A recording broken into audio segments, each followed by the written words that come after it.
भारत पहुंचा रूस का खतरनाक मिसाइल डिफेंस सिस्टम S-400। भारतीय सेना पर भीषण हमला, PLA से जुड़े हैं तार। पाकिस्तान की तरह अब चीन ने भी शुरू किया भारत के साथ डबल गेम। अब हमले के जवाब में भारत कर सकता है बड़ी स्ट्राइक। नमस्कार दोस्तों, प्लेनेट 4 पर आपका स्वागत है। तो आइए जानते हैं इन सभी खबरों के बारे में विस्तार से। दोस्तों, दुनिया का सबसे घातक मिसाइल डिफेंस सिस्टम जो कि लंबी दूरी तक दुश्मन के अटैक को मिट्टी में मिलाने की क्षमता रखता है, वह भारत आना शुरू हो गया है।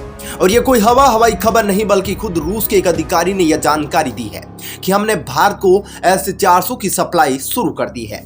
दोस्तों, S-400 कितना खतरनाक है, इसके बारे में हमने आपको कई वीडियोस के अंदर पूर्णतः जानकारी दी है कि कैसे ये अपने टारगेट को हिट करता है, कैसे ये काम करता है, क्योंकि चौतरफा खतरों से घिरे भारत के लिए यह बहुत ही महत्वपूर्ण है।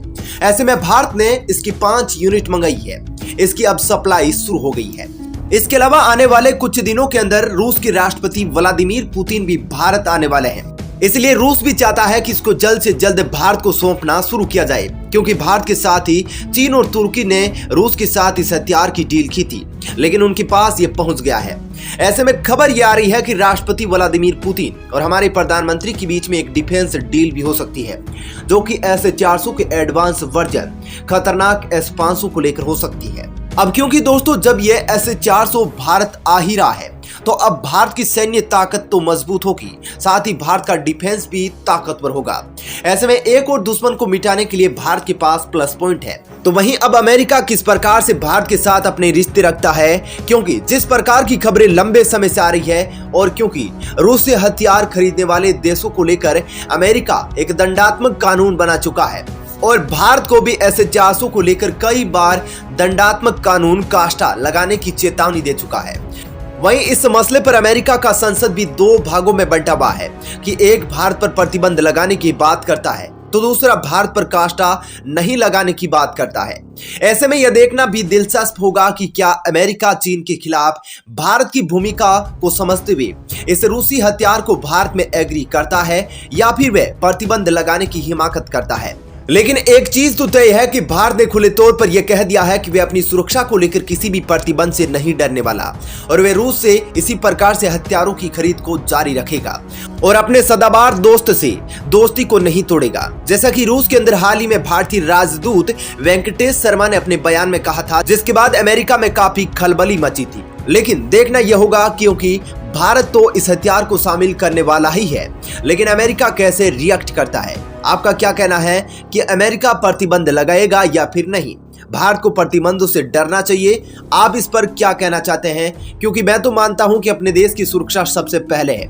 देश की सुरक्षा के लिए दुनिया के किसी भी प्रतिबंध को तोड़ना पड़ता है तो तोड़ा जाए। दरअसल जो ऑफिशियल खबर है उसके मुताबिक अब रूस ने सतह से हवा में मार करने वाली मिसाइल डिफेंस सिस्टम S-400 को भारत को सप्लाई करना शुरू कर दिया है। यह सप्लाई योजना के मुताबिक हो रही है। दुबई एयर शो से पहले federal service for military technical cooperation के डायरेक्टर दिमित्री सुगेव ने स्पुतनिक को यह जानकारी दी है। सुगेव ने कहा कि भारत को S-400 एयर डिफेंस सिस्टम की सप्लाई शुरू हो चुकी है और समय पर पहुंचाई जा रही है। S-400 पहले ही चीन और तुर्की में इस्तेमाल की जा रही है। रूस और भारत ने अक्टूबर 2018 में S-400 की सप्लाई को लेकर एक डील की थी। बता दें कि अगस्त महीने में रूस के हथियार निर्यातक रोसोबोरोनेक्स पोर्ट के प्रमुख अलेक्जेंडर मिखेव ने स्पुतनिक को बताया था कि मध्य पूर्व, एशिया प्रशांत क्षेत्र और अफ्रीका के 7 देशों के साथ साथ S-400 एयर डिफेंस सिस्टम की सप्लाई को लेकर बातचीत चल रही है, जिनको भी रूस हथियार सौंपेगा। लेकिन जैसा कि खबरें S-400 को लेकर आ रही थी कि साल के अंत तक भारत को यह मिल जाएगा, वो अब सच हो रही है। वहीं दोस्तों, भारतीय सेना पर उत्तरी पूर्वी भारत में सबसे बड़ा हमला हो गया है। मणिपुर के अंदर सेना की काफिले पर हुए इस हमले के अंदर हमारे जवान शहीद हो गए हैं। दरअसल मणिपुर में शनिवार को जिस तरह से आतंकी हमले को अंजाम दिया गया, उसने पूरे देश को हिलाकर रख दिया। इस आतंकी हमले को मणिपुर के इतिहास का सबसे घातक आतंकी हमला कहा जा रहा है। जिस प्रकार के हमले हमने भारतीय जवानों पर जम्मू कश्मीर पंजाब के अंदर देखे थे, उसी तरह से अभी बहुत ही दर्दनाक यह हमला हुआ है। इस हमले में एक कर्नल और 4 जवान शहीद हो गए, जबकि कर्नल की पत्नी और बच्चे ने मौके पर ही दम तोड़ दिया। हमले की जिम्मेदारी मणिपुर नागा पीपुल्स फ्रंट ने ली है। दोस्तों, इस आतंकी हमले के बाद सेना पूरी तरह से अलर्ट है। साथ ही साथ सेना ने बड़ा कदम उठाते हुए आतंकी हमले को देखते हुए एक नोट जारी कर सुरक्षा बलों को ऐसे इलाकों में अपने परिवार के साथ न जाने की सलाह दी है। इस आतंकी हमले को जिस तरह से अंजाम दिया गया उसे देखने के बाद अंदाजा लगाया जा रहा है कि यह एक तय रणनीति के तहत किया गया हमला था और इसका उद्देश्य केवल भारी नुकसान पहुंचाना था। दोस्तों, जिस प्रकार से मणिपुर के अंदर यह हमला हुआ है उसके बाद यह खबर आ रही है कि यह हमला एक सुनियोजित तरीके से किया गया हमला है और कई रिपोर्ट ये भी सामने आ रही है कि इस हमले के अंदर चीन की पीएलए शामिल है, क्योंकि जिस प्रकार से इस हमले को एक रणनीति के तहत किया गया, भारी नुकसान पहुंचाने के इरादे से इस हमले को अंजाम दिया गया, इसके पीछे कहीं ना कहीं बड़े हाथों का सहारा हो सकता है।